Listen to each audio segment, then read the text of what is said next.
Le 31 janvier et 1er février 2025, le pôle culturel Chabran fête ses 10 ans. À cette occasion, la Dracénie Provence Verdon propose un week-end de fête ouvert à venir découvrir en famille et en amis. Retour sur plus de 10 ans d'histoire dracénoise.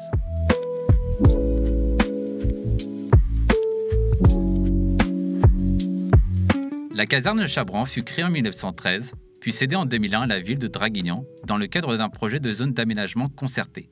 En 2002, le projet fut transféré à la communauté d'agglomération dracénoise qui décide de regrouper et d'implanter au sein de la ZAC 3 structures culturelles jusqu'alors installées dans des locaux inadaptés ainsi qu'un parc. Alors l'évolution, elle est assez marquante. Nous avons souhaité, dans un premier temps, ancrer vraiment le pôle Chabran dans la ville de Draguignan et ensuite aller travailler vers les territoires, donc en développant le conservatoire dans les communes ou les médiathèques, de façon à organiser un maillage très important.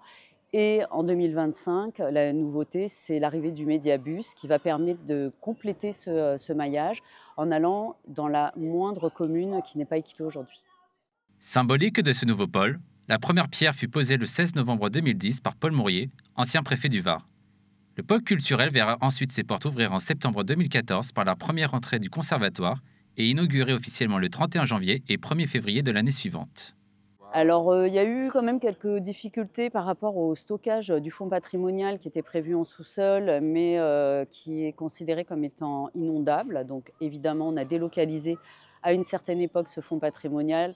Ceci dit, on n'a pas beaucoup de contraintes techniques, on est plutôt un modèle, on est souvent une référence et on vient nous visiter pour voir comment ça fonctionne bien. Le pôle culturel regroupe une variété d'offres afin de satisfaire toute la population dracénoise, mais aussi les agglomérations environnantes. La médiathèque, le conservatoire d'agglomération, l'auditorium, l'artothèque, les archives départementales du Var, mais aussi un espace café culturel. La célébration du pôle culturel est aussi une période de bilan pour la DPVA. Moi, ce que je trouve très intéressant, c'est le partenariat qui a été fait avec Moya, qui est quand même un artiste emblématique, et la fresque qui siège en plein milieu à côté du cabinet de curiosité. Ce qui a été très important aussi, c'est l'artothèque qui est restée ici pendant un certain temps et puis qui a été délocalisée depuis peu à la chapelle du Bon Pasteur dans le cœur de Draguignan. Pour permettre une ouverture plus large au public et la mise en lumière de ce très beau lieu. Nathalie Pérez-Leroux nous partage deux manières d'élargir l'offre culturelle en Dracénie.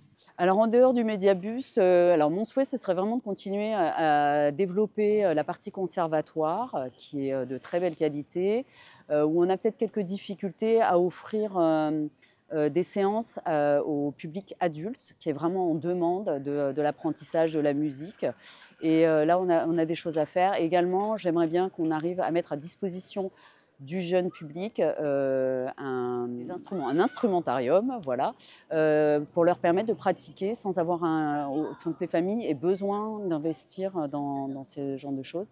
Et évidemment, tout ce qui est inclusion, puisqu'on travaille actuellement avec le pôle danse sur l'insertion des personnes en situation de handicap.